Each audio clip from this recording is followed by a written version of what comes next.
சங்கீதம் 63:7. நீர் எனக்கு துணையாயிருந்ததினால் உமது செட்டைகளின் நிழலிலே களி கூறுகிறேன்.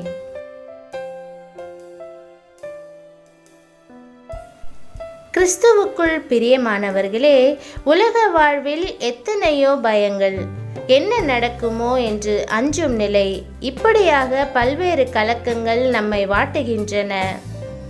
பிதாவாகிய தேவனை பற்றிய அறிவில்லாதிருந்த மோவாபிய பெண்ணாயிருந்த ரூத் இது போன்ற கலக்கத்தில் வேதனையின் மத்தியிலே வாழ்ந்து வந்தாள். அவள் அன்பான பலரை தன் குடும்ப வாழ்க்கையிலே இழந்திருந்தாள்.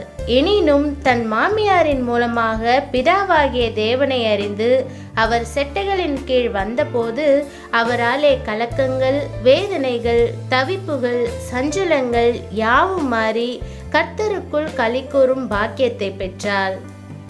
இதே வண்ணமாக உங்கள் ஒவ்வொருவரையும் கூட ஆண்டவர் தம் கண்ணின் கருவிழி போல் தமது செட்டைகளின் கீழ் பாதுகாத்து காப்பாற்றி வழிநடத்துவார்.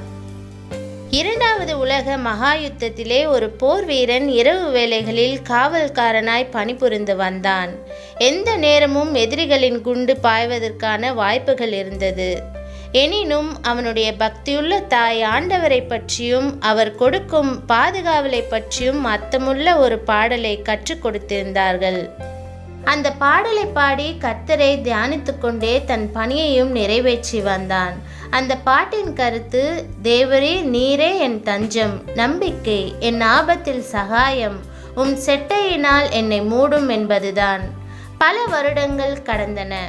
ஒரு நாள் கப்பலில் அதே பாடலை பாடிக்கொண்டே பிரயாணம் செய்து கொண்டிருந்த போது அங்கு வந்த ஜெர்மன் தேசத்தை சேர்ந்த ஒருவர் அந்த பாடலை கேட்டு, நீங்கள் இரண்டாவது உலக மகா யுத்தத்தில் பணிபுரிந்தீர்களா என்று கேட்டார். ஆம் என்று சொன்னார். அவர் சொன்னது என்ன தெரியுமா? நான் எதிராளியாக உங்களை பார்த்து சுடுவதற்காக துப்பாக்கியை குறிவைத்து ஆயத்தமாய் இருந்தபோது இதே பாடலை கேட்டதும் ஏனோ தெரியவில்லை, என்னால் உங்களை சுடுவதற்கு முடியவில்லை. இன்றைக்கு அதே பாடலை நீங்கள் பாட கேட்டதும் எனக்கு பழைய நினைவு வந்தது என்று சொல்லி இரண்டு பேரும் அன்போடு பேசிக்கொண்டார்கள். ஆண்டவருடைய பாதுகாவலை குறித்து அந்த இராணுவ வீரன் அவருக்கு அழகாக எடுத்துரைத்தான். அன்பானவர்களே, ஆண்டவருடைய செட்டைகளின் கீழ் வரும்போது அவர் தமக்கு அருமையானவர்களை எவ்வளவு அழகாய் பாதுகாக்கிறார் பார்த்தீர்களா?